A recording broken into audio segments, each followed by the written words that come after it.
বন্ধুরা, আবার আজকে বুধবার একটা নতুন ভিডিও নিয়ে চলে এসেছি।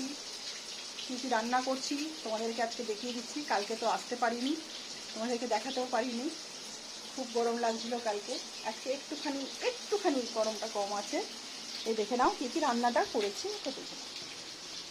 এখন ঢ্যাঁড়সের ঝাল করেছি সর্ষে বাটা দিয়ে, আর এটা করেছি চাল কুমড়ো, নারকেল দিয়ে বড়ি দিয়ে চাল কুমড়ো করেছি। আর এখানে ডাল হয়েছে, মুসুরির ডাল। আচ্ছা, এখানে হয়েছে আমের চাটনি, এখানে পাঁপড় ভাজা, এখানে যেমন আলু সেদ্ধ, আলু ভাজা এগুলো যেমন থাকে তেমন আছে। আর এখানে হচ্ছে মাছ।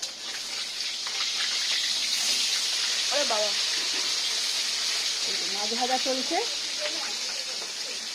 চলছে, এখানে পোস্ত হয়েছে, ঝিঙে আলু পোস্ত, ডিমের কারি হবে, পটল আলু চিংড়ি হয়েছে, এখানে আরও আছে। এই যে পটল আলু চিংড়ি, এখানে পটল আলু চিংড়ি হয়েছে। ঠিক আছে, আজকের এই মেনু। আর এখানে সব পাবদা মাছ আছে, ভোলা মাছ আছে, এখানে মানে সব নানান রকমের মাছ আছে, যার যেমন ডিমান্ড আছে তাকে তেমনভাবে করবো। মাছ ভেজে রাখি, ভাত হয়ে গেছে, ভাত টুকুর করা আছে। ঠিক আছে, এই আজকের মেনু। তোমাদের কেমন লাগছে আমার রান্না দেখে তোমরা কমেন্ট করে জানিও। ঠিক আছে, আর গরমেতে কি আর বলবো। আসছি, আবার আসবো নতুন ভিডিও নিয়ে। টাটা।